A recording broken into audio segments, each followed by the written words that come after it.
Good morning, good afternoon, good evening. Millions of Zimbabweans, especially in the rural area, they are living in abject poverty. Here is somebody sitting outside a mud brick hovel. I think the picture itself says all that needs to be said. How could anyone live in such a structure in this day and age? What did he have to eat? Where does he sleep? This is the picture of poverty. Some people, particularly those who posted this particular one, wanted to make fun of him. The gentleman is wearing a Zanu PF cap, and the invitation is inviting the onlooker to write an essay of what they can see, and is subtly reminding the onlooker to remember the chicken inn, because during last year's elections, Zanu PF reportedly, well, not reportedly, it was giving out chicken and chips to the rural voters who were passed from one rally to another. In other words, the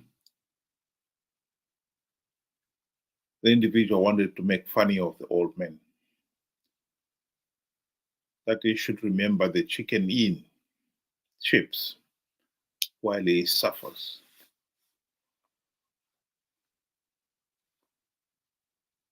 These people do not understand that the rural voters are actually victims of the regime. Zanu PF has held the rural voters to ransom. If these people were given access to land, I can rest assure you,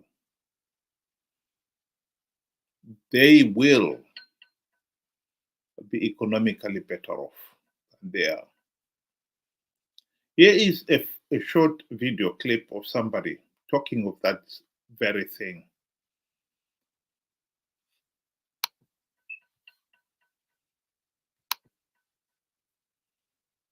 Have food waste plaguing the planet. And on the other side, we have got people who are living in extreme poverty. Let's move our faces to the numbers for a little bit. Did you know that approximately 820 million people are living in extreme hunger and poverty? It could be due to conflict, due to climate change, due to economic shocks.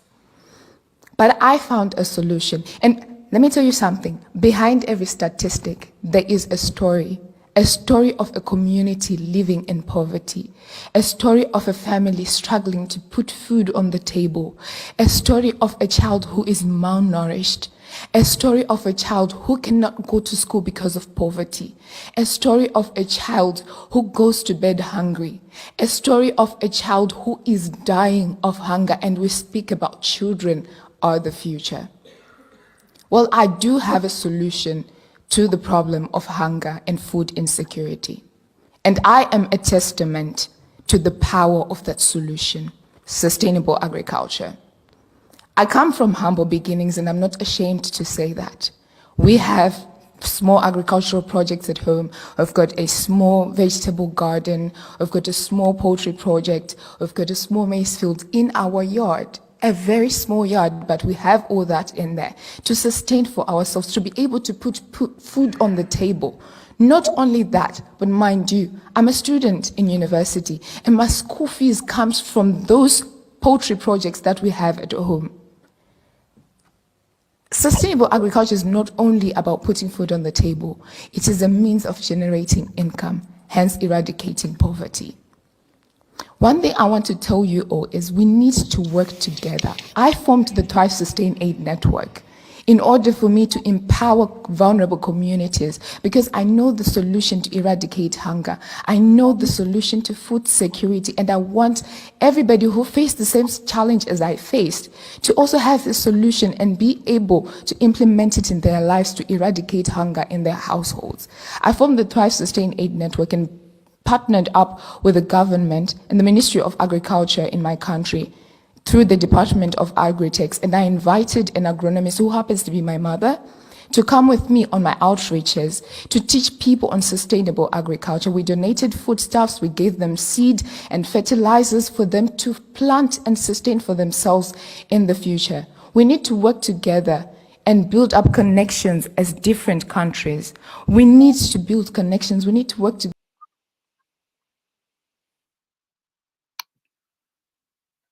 Well, that is commendable. The truth of the matter is, I don't know how far she went, but this is not the first time we've heard this. The late John Robertson, an economist in Zimbabwe, in the 1970s, he gave Ian Douglas Smith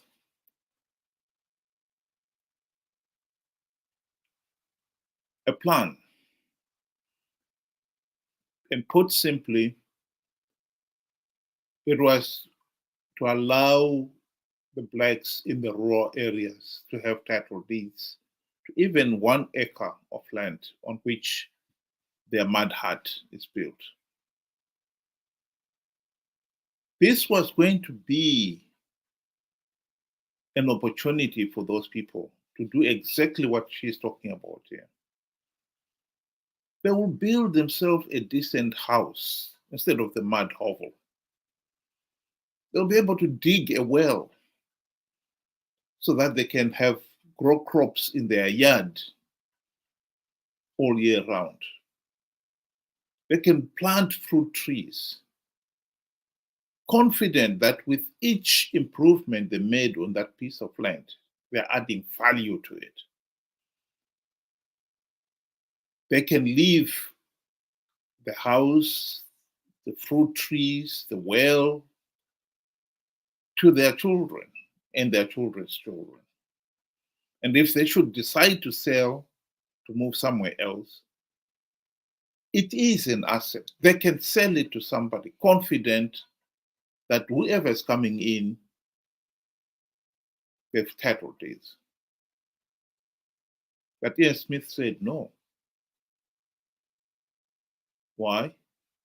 Because he did not want the blacks to be economically empowered. He knew that once you have empowered the blacks, the next thing would be they would want political empowerment too. And he didn't want to risk that. After all, the white regime were denying the blacks the right to vote. Zanu PF has done the same thing. I don't know where this young lady's family is based and how they got that piece of land and they were able to develop it with confidence. Because if they live in the rural areas, as far as I know, people in the rural areas do not have any title deeds.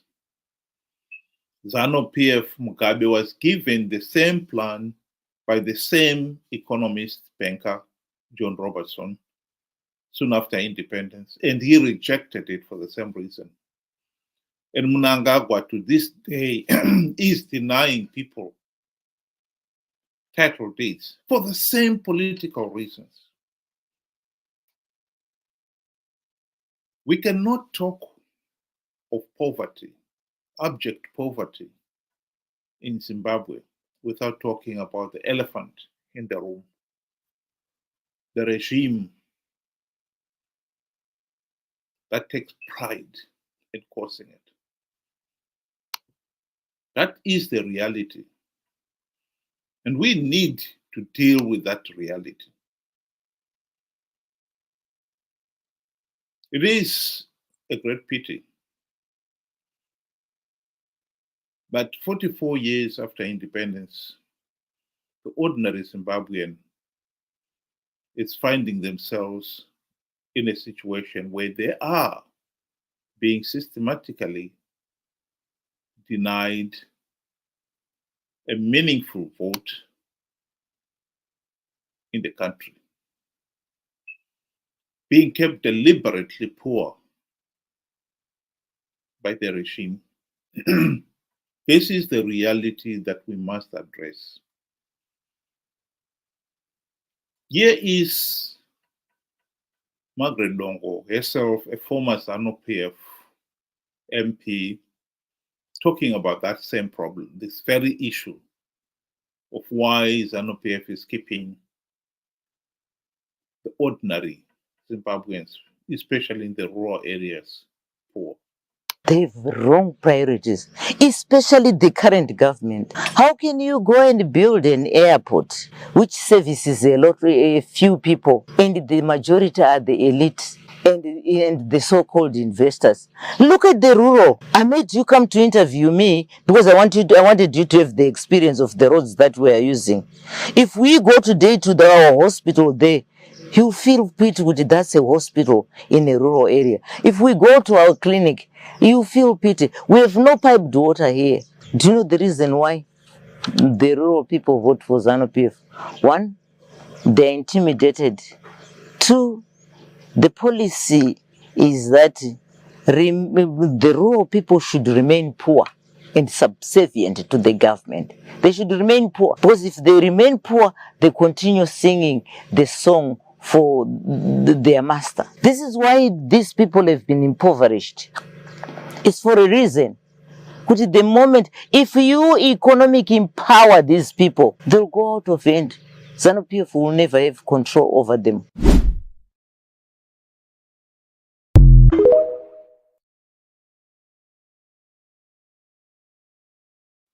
I think as much as we must have this debate on poverty, in Zimbabwe, we cannot make any meaningful progress on the subject. The World Food Program. Sorry about that. Without addressing the fundamental problem of the regime being the one causing the poverty. Zanu PF is behind economic poverty in Zimbabwe.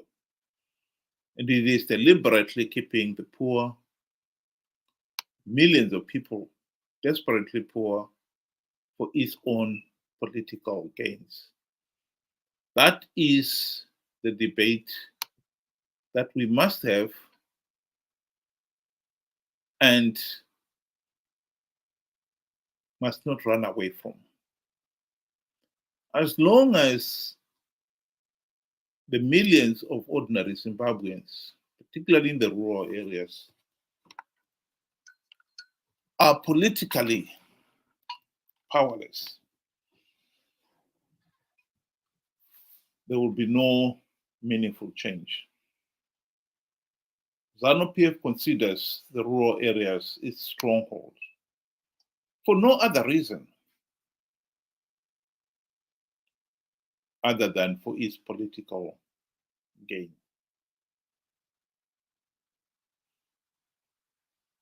So we cannot talk of seriously addressing economic poverty in Zimbabwe without addressing the elephant in the room, the Zanu PF regime that is holding millions of our people to ransom. I totally agree with the young lady that if people were given the confidence to own the piece of land, even at 1 acre in the rural areas, I'm confident that their quality of life would improve significantly. Because for the first time ever, they will have the confidence to build a decent home for themselves. Many of the homes that are going up in Zimbabwe today, especially in the urban centers, they are being financed by those in the diaspora. None of those people would build a decent home in the rural area because they know that in the rural area you have no title deeds. You can be told that your house is in the wrong place by the Zanu PF ruling elite or their proxies, and you will have no choice but to move. Particularly if you should be seen as a political threat to the regime, you will be moved. In the urban centers, at least, you can buy the piece of land, have title deeds, and you can build on that piece of land with confidence.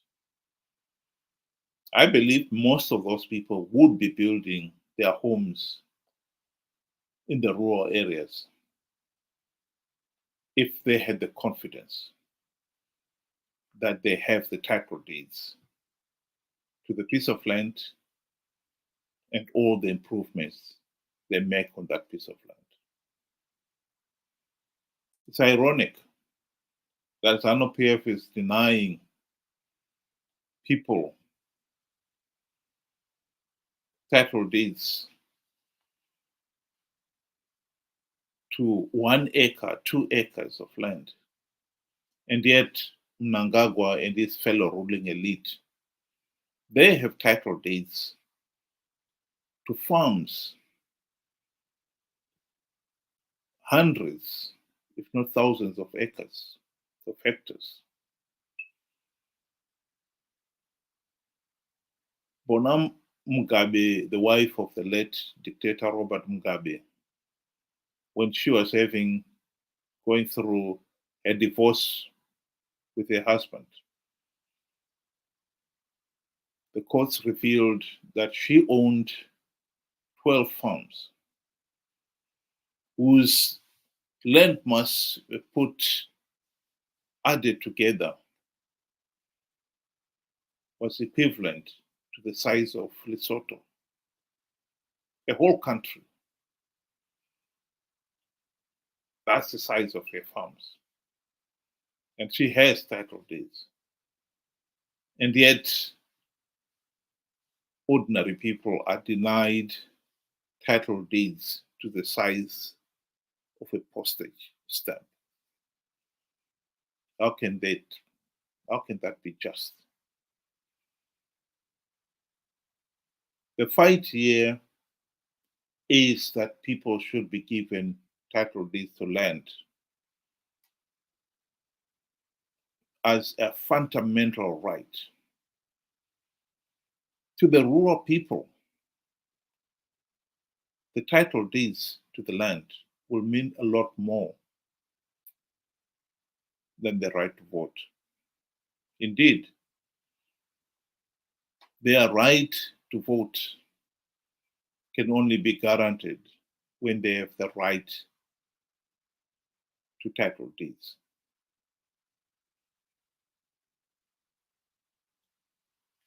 "44 years after independence, and the regime claims that the war of liberation was fought particularly over the issue of the land. And yet here we are. Millions of our people are being denied the title deeds to even 1 acre of land by the same regime that claims that it liberated them. The fight for human dignity in Zimbabwe, the fight to end abject poverty in Zimbabwe, is the fight for people to be given title deeds to land. This is at the heart of the country's fight for human dignity. To the rural people, it is the number one issue, because nothing can ever be accomplished without giving them title deeds to the land. Nothing else is of any value to them than that. Thank you very much. Have a good day.